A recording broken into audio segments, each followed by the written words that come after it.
Hello everyone. So as promised, this is episode 3 of my video blog, and in the last blog I talked about some of the darker work and some of the motivations and inspirations behind that. And as promised, this is the more light-hearted version of some of the inspirations behind my work. I think one factor to talk about first off is in conjunction with some of the horror work that I do, it isn't all deep psychological reasonings behind every piece that I do in that genre.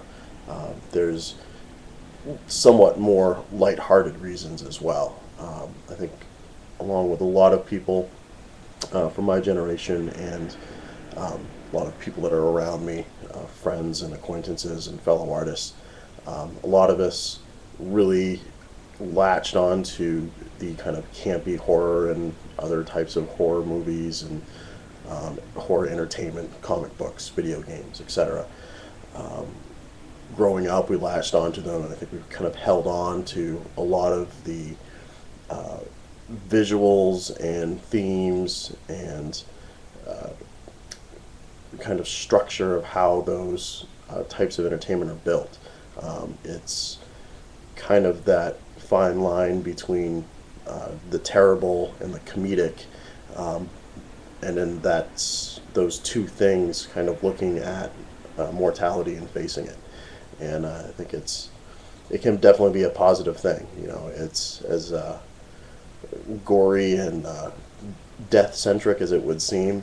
In a way, it's just kind of a way to look at mortality and kind of realize that, you know, you really need to live life now and enjoy your life, because you could die horribly at the hands of an axe murderer at any time. At least that's probably what we learned from the horror movies. So that's one thing. But the dark work and the horror work obviously is not everything that I do. I do enjoy shooting a lot of the lighter stuff, some of the more pretty, artistic, and light imagery as well.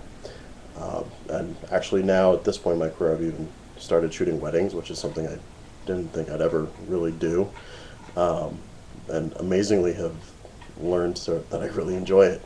And I think the reasoning behind a lot of those lighter things, and you can include weddings in that batch, is that there is something truly satisfying as an artist to capture an emotional moment.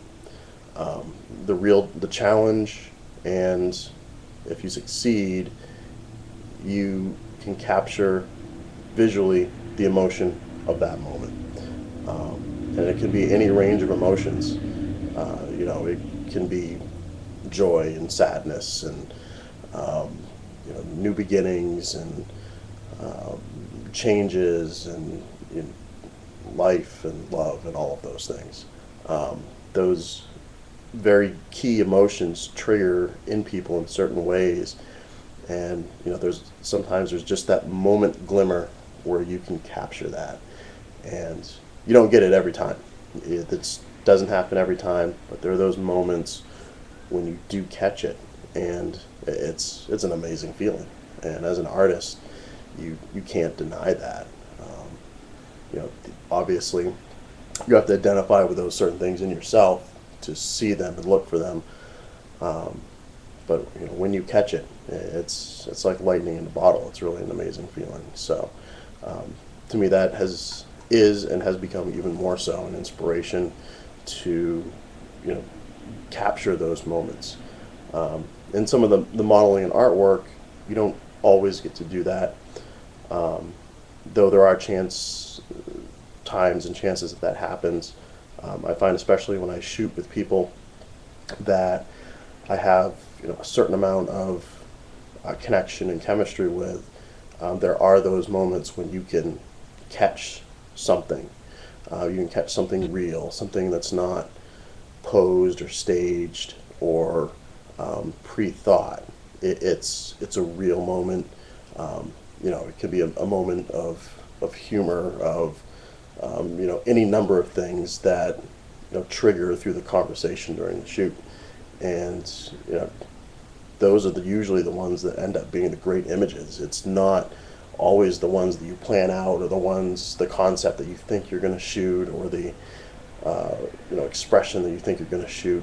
Sometimes it's just that random stuff that happens while you're in the midst of conversation, and boom, there it is. And that as well is very, very satisfying. So that's my lighter look on some of my work. So look for episode 4. Don't know what the hell I'm going to talk about for that, but I'm sure I'll think of something. Probably would be marvelously boring. So we've already talked for almost 6 minutes here. A little less than the last one, so that's better. But look for the next one, and as always, you can find me on www.ImagesByDarkside's.com, and of course, anywhere you're viewing this, Twitter, YouTube, and Facebook. Alrighty, have a good weekend, everyone.